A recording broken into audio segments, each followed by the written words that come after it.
파리 루브르에 가면은 그 모나리자 있잖아. 뭐 레오나르도 빈치가 그린 거.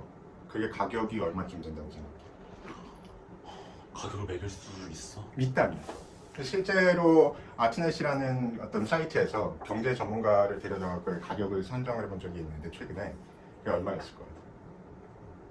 100억? 1000억? 57조 원.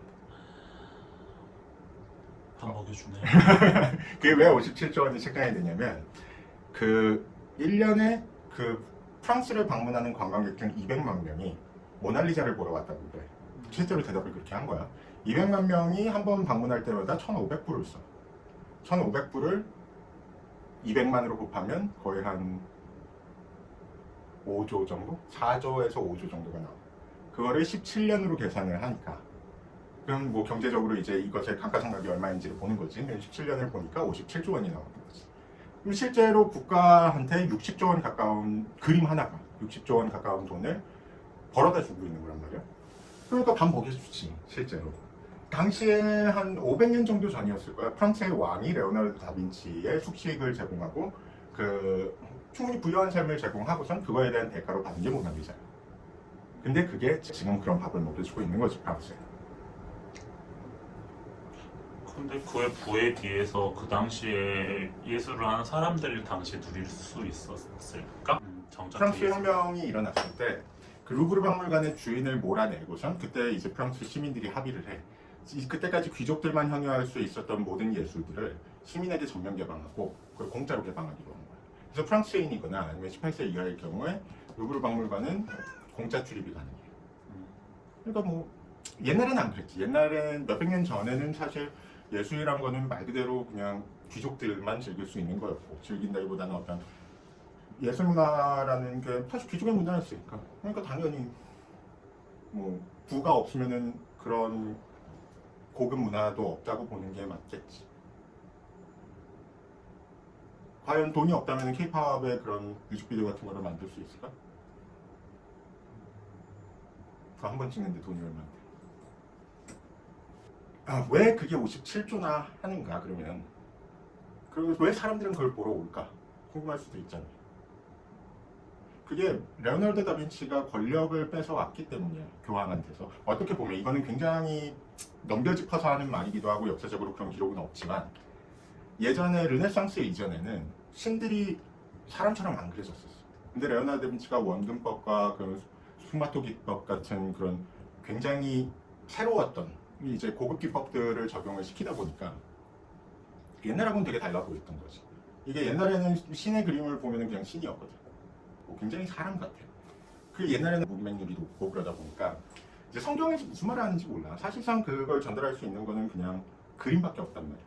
그래서 그림이 그런 역할을 했어. 사람들에게 어떤 지옥을 보여준다든지 아니면 신의 업적을 보여준다든지 그런 게 있었는데 레오나르도 다빈치 때부터는 막 그 어떤 예수님 탄생하신 순간을 그렸는데 거기에 그 얼굴들이 다 후원자의 얼굴들이라든지 뭐 그런 식으로 이제 어떻게 보면은 되게 인간적인 것들이 그려지기 시작한 거야. 그러니까 농부같이 그런 평민들도 이런 그림을 보고선 예수님도 결국엔 사람이었네. 성모 마리아도 결국엔 사람이잖아. 라는 생각을 하게 되는 거야. 그렇게 되니까 그 신성성이 사라지게 되고 교황청의 힘이 약해지고 뭐 그러는 사이에 원래는 메디치 가문이 이제 그 은행 가문이었어. 나중에도 은행 가문이지. 그 중에 몇 명은 이렇게 교황을 배출하기도 했지만 결국에는 돈을 잘 다루는 사람들이야. 이 사람들이 믿음의 권력을 돈의 권력으로 가지고 온 거지. 근데 그 과정에서 예술이 굉장히 크게 쓰였지. 이런 사례가 꽤 많은 거 알아? 이제 그 한국에서도 그런 사례가 있는데 어떤? 김일성하고 김정일성 본 적 있지? 그 거대한 것들. 그게 보통 사람 크기보다 훨씬 더 크게 만들어져 있잖아. 그걸 이렇게 올려다 보면은 경외심도 생길 거고 우리가 보기엔 그냥 불쾌하지. 우리는 그 안에 있는 것들이 그게 왜 저기에 서 있는지 아니까. 그 너가 봤을 때는 어때? 사람들이 막 거기에 경배하고 막 이렇게 꽃 내려놓고 막 그런 거 보면 그냥 우리가 그 사람, 그 인물, 그 나라를 어떻게 보면은 나쁘게 보고 있기 때문에 그런 게 깔려 있는 거라고 한편으로 생각이 들면서 그게 아니라 그냥 단순히 큰 동상을 본다면 그게 만약에 큰 불상이었으면 우리가 보는 방향이 또 달라지지 않았을까?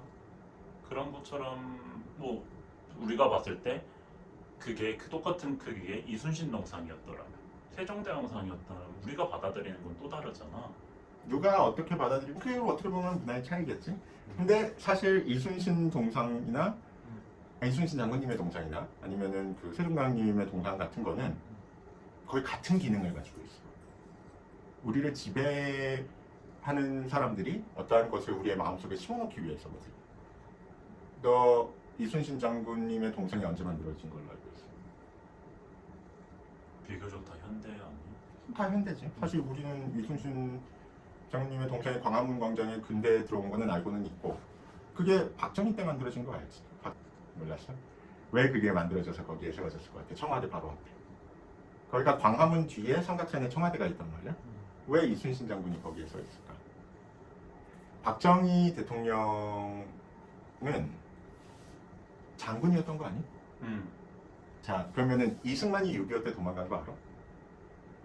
서울을 버리고선 부산으로 도망갔지. 선조가 임진왜란 때 도망간 거 알지? 근데 나라를 누가 구했어? 이순신 장군. 이승만이 도망갔을 때 나라를 누가 구했어? 박정희는 그 말을 하고 싶은 거야.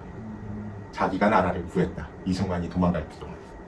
그걸 사람들의 마음속에 심어놓기 위해서 이순신 장군님의 동상을 새로 만들어서 거기에 올렸고, 나는 이게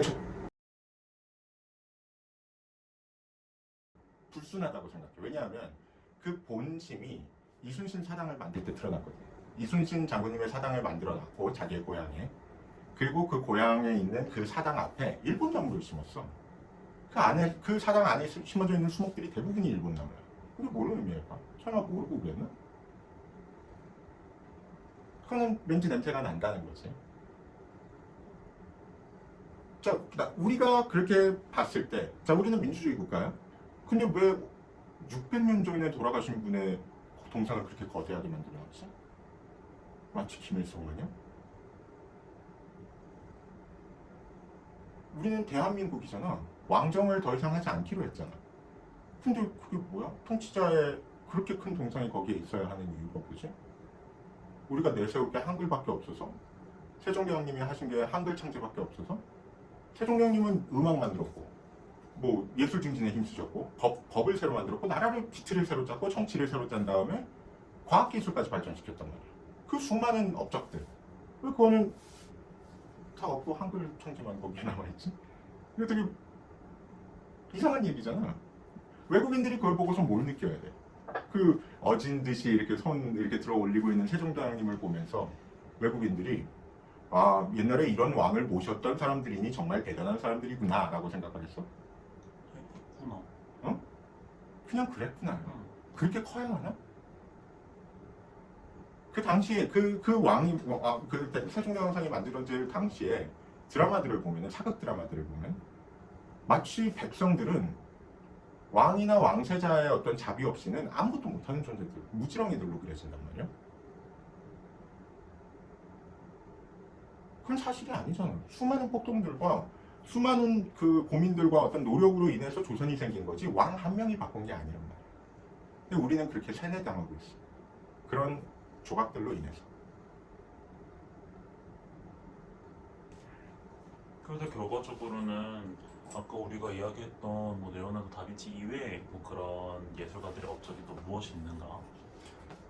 모든 예술가들에게는 그게 그 업적이 있겠지. 사실 레오나르도 다빈치 같은 경우에는 그 뻥튀기를 시켰다고 보기에는 사실 한 명의 인간이 하기에는 너무 많은 업적들이 있기는 해. 근데 한국에도 이런 사람들이 있기는 했었어.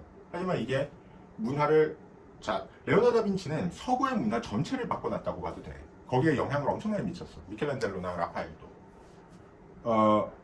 그 이후나 그 전에 있던 사람들, 뭐 아니면 그 시대에 있던 사람들, 예를 들면 보티첼리라든지 그 비너스의 탄생 그린 사람 있잖아. 그런 사람들도 각자의 업적들이 있단 말이야. 그게 결국에는 우리가 지금 사는 문명을 만들었지.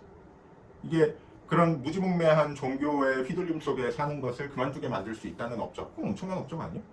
지금 바꿨어. 한국이 그 금속 판화 기술을 최초로 만들었단 말이야. 그리고 구텐베르크가 금속 판화 기술을 거의 한 100년 뒤에 만들었지. 근데 왜 구텐베르크가 더 중요하다고 보느냐, 이거는 사실 무엇이 중요한지는 논의해 볼 만한 부분이지만 구텐베르크는 그걸로 성경을 프린트했어. 그래서 전 유럽이 실제 문자를 읽을 수 있게 한 거지. 그래서 그 성경 안에 무엇이 있는지 알게 되고 그러면서 사람들은 깨어난 거야. 근데 한국에서는 아쉽게도 기술은 먼저 개발했지만 이걸 알리지 못했지. 그게 구텐베르크의 영향력과 한국의 어떤 우리가 알지 못하는 어떤 사람의 그 기술의 차이겠지. 기술은 우리가 더 뛰어날지도 몰라. 근데 결과적인 영향력이 달라. 이것처럼 모든 작가들은 어떠한 이게 뭐 먼저였든지 나중이었든지 어떤 영향을 미쳐가지고 세상을 바꿨든지, 하지만 이게 다른 모든 것들과 마찬가지로 굉장히 큰 것들을 우리에게 지금 가지고 올 수 있다는 거야. 아니면 미래의 우리에게. 이게 한국에는 문화예술증진법이라는 게 있어. 그 10만 평 아니다 1만 제곱미터 이상의 어떤 건물을 지으면 이게 그 연면적 거기에 1% 또는 0.7%에 달하는 기금을 써야 되는데 문화예술에 그게 1%를 써가지고 그 조각 같은 어떤 작품들을 건물 앞에 두든지 건물 내에 두든지 아니면은 0.7%를 문화예술 기금으로서 그냥 문화체육관광부에다가 지불하게 되어 있어. 그러다 보니까 뭐더 이렇게 막 지나가다 보면은 건물 앞에 있는 것들 되게 많이 봤을 거야. 그치? 걔네들 중에 진짜 우리가 어쩌면은 그런 예술에 너무 무지해 왔기 때문에 그것들이 다 우리를 위한 거잖아. 어떻게 보면 문화예술 증진이 우리가 향유하라고 거기다 둔 거잖아. 근데 이 중에 정말 등신 같은 것들 너무 많거든. 너무 웃기고 그런 것들을 좀 보려고 해. 돌아다니면서 같이 보고 나면 어쩌면 수긍이 될지도 모르지. 우리가 잃어버린 게 많지. 그리고 우리가 앞으로 찾아야 되는 게 많지.